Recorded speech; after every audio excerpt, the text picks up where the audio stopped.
ನಮಸ್ಕಾರ, ನ್ಯೂಸ್ 26ಗೆ ಸ್ವಾಗತ. ಬಾಗಲಕೋಟೆ ಜಿಲ್ಲೆಯ ಬಾದಾಮಿ ತಾಲೂಕಿನ ಸುಕ್ಷೇತ್ರ ಶಿವಯೋಗ ಮಂದಿರದ ಜಾತ್ರಾ ಮಹೋತ್ಸವ ಕಾರ್ಯಕ್ರಮ ಬಹಳ ಅದ್ದೂರಿಯಾಗಿ ನೆರವೇರಿತು. ಗುರುಕುಮಾರೇಶ್ವರ ರಥೋತ್ಸವವನ್ನ ಸಡಗರ ಸಂಭ್ರಮದಿಂದ ಎಳೆಯಲಾಯಿತು. ಅತಿ ಎತ್ತರದ ರಥ ಇದಾಗಿತ್ತು.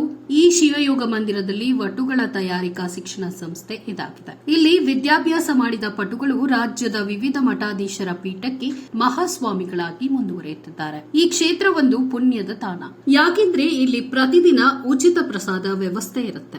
ಬಡವರ ಪಾಲಿಗೆ ಈ ಪುಣ್ಯ ಕ್ಷೇತ್ರ ಉಪಜೀವನವಾಗಿದೆ. ಇಲ್ಲಿ ಗೋವುಗಳ ಸಾಕಾಣಿಕೆ ಕೇಂದ್ರ ಇದೆ. ಇಲ್ಲಿ ಬರುವ ಭಕ್ತರಿಗೆ ವಿಭೂತಿಯನ್ನ ಕೊಡ್ತಾರೆ. ಶಿವಯೋಗ ಮಂದಿರ ಒಂದು ಪ್ರಸಿದ್ಧ ಸ್ಥಳ. ಅತಿ ಶಾಂತಿಯುತ ತೋಟವನ್ನ ನೀವು ಇಲ್ಲಿ ನೋಡಬಹುದು.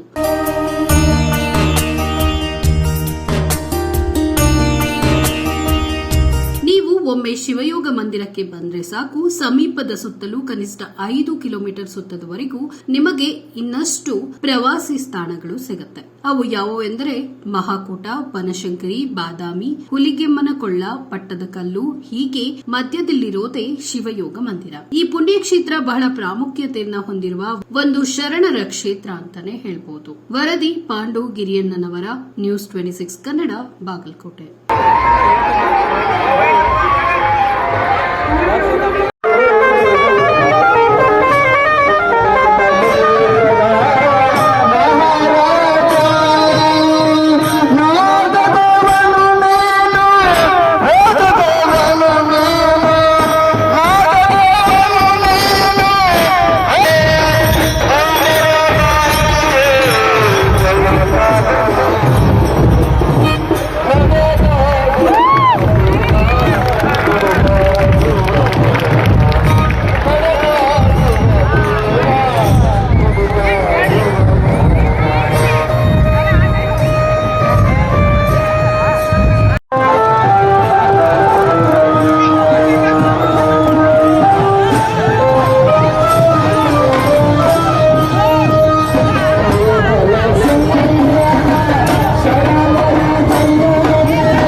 ಇದಾಗಿತ್ತು ಇವತ್ತಿನ ಲೇಟೆಸ್ಟ್ ನ್ಯೂಸ್ ಅಪ್ಡೇಟ್ಸ್. ಇನ್ನಷ್ಟು ಸುದ್ದಿಗಾಗಿ ನೋಡ್ತಾ ಇರಿ ನ್ಯೂಸ್ 26 ಕನ್ನಡ. ನಾವು ನಿಮ್ಮೊಂದಿಗೆ.